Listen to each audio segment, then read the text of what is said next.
Francis മാർപ്പാപ്പ ഇനി ഓർമ്മ വത്തിക്കാനിലെ സെന്റ് പീറ്റേഴ്സ് ബസിലിക്കയിൽ നടന്ന സംസ്കാര ശുശ്രൂഷകളിൽ പങ്കെടുക്കാൻ ലോകത്തിന്റെ വിവിധ ഭാഗങ്ങളിൽ നിന്ന് ലക്ഷങ്ങളാണ് ഒഴുകിയെത്തിയത്. ഫ്രാൻസിസ് മാർപ്പാപ്പയുടെ ആഗ്രഹപ്രകാരം റോമിലെ സാന്താ മരിയ മജോറെ ബസിലിക്കയിലാണ് അന്ത്യവിശ്രമം ഒരുക്കിയത്. കർദിനാൾ ജൊവാനി ബാറ്റിസ്റ്റയുടെ മുഖ്യ കാർമ്മികത്വത്തിലായിരുന്നു സംസ്കാര ചടങ്ങുകൾ.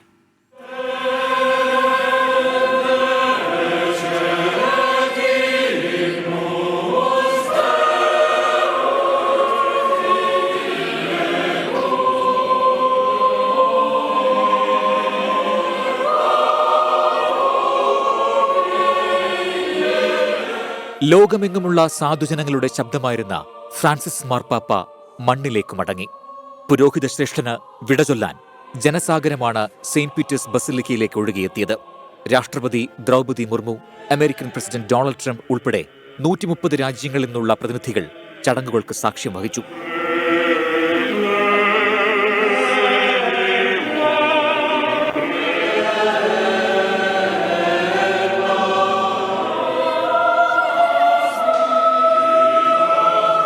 കർദിനാൾ ജൊവാനി ബാറ്റിസ്റ്റയുടെ മുഖ്യ കാർമ്മികത്വത്തിൽ സെയിന്റ് പീറ്റേഴ്സ് ബസിലിക്കയിലെ പ്രാർത്ഥനാ ചടങ്ങ്. വചന സന്ദേശത്തിൽ മാർപ്പാപ്പയെ അനുസ്മരിച്ച് കർദിനാൾ ബാറ്റിസ്റ്റ ലോക സമാധാനത്തിന് ആഹ്വാനം ചെയ്തു.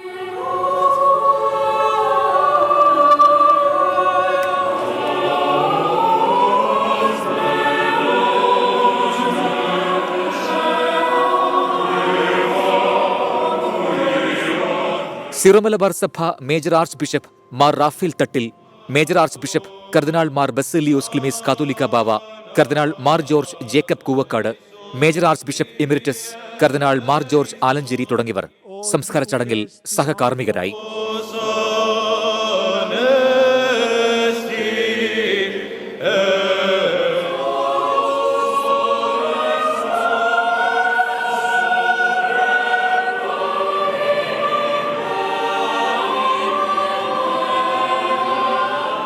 പ്രത്യേക താളത്തിൽ പള്ളിമണികൾ മുഴങ്ങി.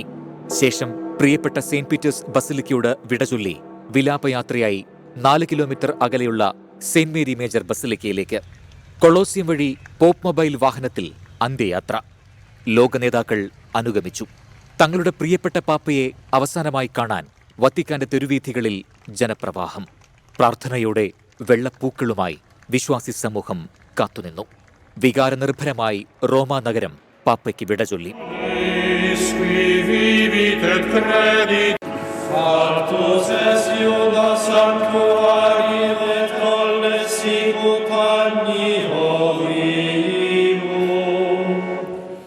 ഏറെ പ്രിയപ്പെട്ട സാന്താ മരിയ മജോറയിലേക്ക് 50 പേർ മാത്രം പങ്കെടുത്ത അന്ത്യവിശ്രമ ചടങ്ങ്. കർദിനാൾ കെവിൻ ഫാരലിന്റെ കാർമ്മികത്വത്തിൽ ചടങ്ങുകൾ.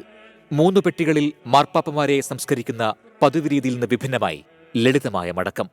മരപ്പെട്ടിയിൽ അന്ത്യനിദ്ര. പാവങ്ങളുടെ പാപ്പ നിത്യതയിലേക്ക്. 24 വത്തിക്കാൻ.